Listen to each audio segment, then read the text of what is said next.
وہ یہ کہتے ہیں نا کہ حدیث حجت نہیں ہے, کہتے ہیں صرف قرآن کو مانو, قرآن کو. تو میں نے ان سے کہا قرآن خود کہہ رہا ہے کہ نبی کا کام ہے کتاب سکھانا, تو اگر حدیث کو نہیں مانتے تو نبی نے جو سکھایا ہے وہ گیا کہاں؟ اور جب نبی صحابہ کو سکھا رہے تھے, اس کا مطلب صحابہ براہ راست قرآن نہیں سمجھ سکتے تھے. نبی سے قرآن کا متن تو لیا صحابہ نے, اس متن کا مطلب بھی لیا ہے صحابہ نے, اور جو مطلب اور شرح اور جو اس کی تفصیل ہے وہ اس متن کے علاوہ کوئی چیز ہے. تو اگر یہ حدیث حجت نہیں ہے تو پھر وہ علاوہ کہاں ہے؟ اگر نہیں ہے تو اس کا مطلب ہم قرآن سمجھ سکتے ہی نہیں ہیں. آپ لوگ کی سمجھ میں آ رہا ہے میں کیا کہہ رہا ہوں؟ ارے جب صحابہ کی سمجھ میں نہیں آ سکتا تھا نبی کے سکھائے بغیر, تو میری اور آپ کی سمجھ میں قرآن کہاں سے آئے گا حدیث کے بغیر؟ آپ کہہ سکتے ہو کہ صحابہ کی سمجھ میں آ سکتا تھا تو ہماری سمجھ میں بھی آ سکتا ہے. سوال یہ کہ اگر صحابہ کی سمجھ میں قرآن براہ راست آ سکتا تھا تو اللہ نے نبی کے ذمے کیوں لگایا یعلمہم, نبی سکھائیں گے ان کو؟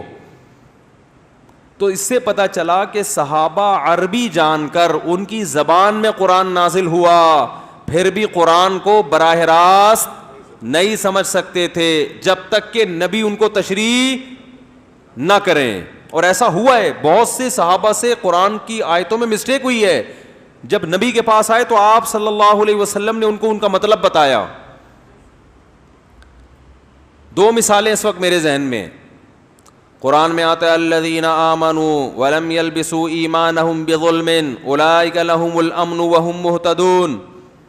قرآن میں آتا ہے جو لوگ ایمان لے آئے اور ایمان کے ساتھ ذرا بھی ظلم ان کے ایمان کے ساتھ مکس نہیں ہوا, ایمان تو تھا مگر اس میں ظلم ذرا بھی, وَلَمْ يَلْبِسُوا إِيمَانَهُمْ بِظُلْمٍ, ذرا سا بھی ظلم اس کے ساتھ نہیں تھا, تو یہ لوگ امن میں ہوں گے اور یہی سیدھے راستے پر ہے. بہت سے صحابہ کو خیال ہوا بھی تھوڑا بہت ظلم تو ہر آدمی سے دنیا میں ہو جاتا ہے. کیا ہو گیا آپ لوگوں کو؟ آج کچھ عجیب عجیب سے لگ رہے ہیں آپ لوگ. بھائی ہر آدمی سے تھوڑا بہت ظلم زیادتی ہلکی پھلکی تو تھوڑی سی غیبت ہو گئی, تھوڑا سا کچھ تکلیف ہو گئی, ساری زندگی ایسے اپنے آپ کو بچا کے رکھنا کہ سرے سے کبھی دنیا میں ظلم چھوٹا موٹا بھی, کیونکہ قرآن کے بظلم, بظلم نہیں ہے, الظلم نہیں ہے, ظلمن, اس میں تنوین تقلیل کے لیے, معمولی سا بھی ظلم نہیں ہونا چاہیے. تو صحابہ ڈر گئے کہ بھائی یہ آیت تو ہمیں کیا کر رہی ہے, مایوس, کہ ہم تو سیدھے راستے پر ہو ہی نہیں سکتے, کیونکہ قرآن کہہ رہے یہی لوگ سیدھے راستے پر ہیں اور امن میں یہی لوگ ہوں گے قیامت کے دن, کہ ایمان لائے اور اتنا سا رائی کے دانے کے برابر بھی ظلم نہیں ہوا ہی نہ ہو. پریشان ہو گئے. نبی صلی اللہ علیہ وسلم سے پوچھا یا رسول اللہ, اللہ تو فرما رہے ہیں کہ ایمان لے اور ذرا بھی ظلم, تو چھوٹی موٹی تو ہم سے خطائیں ہو ہی جاتی ہیں.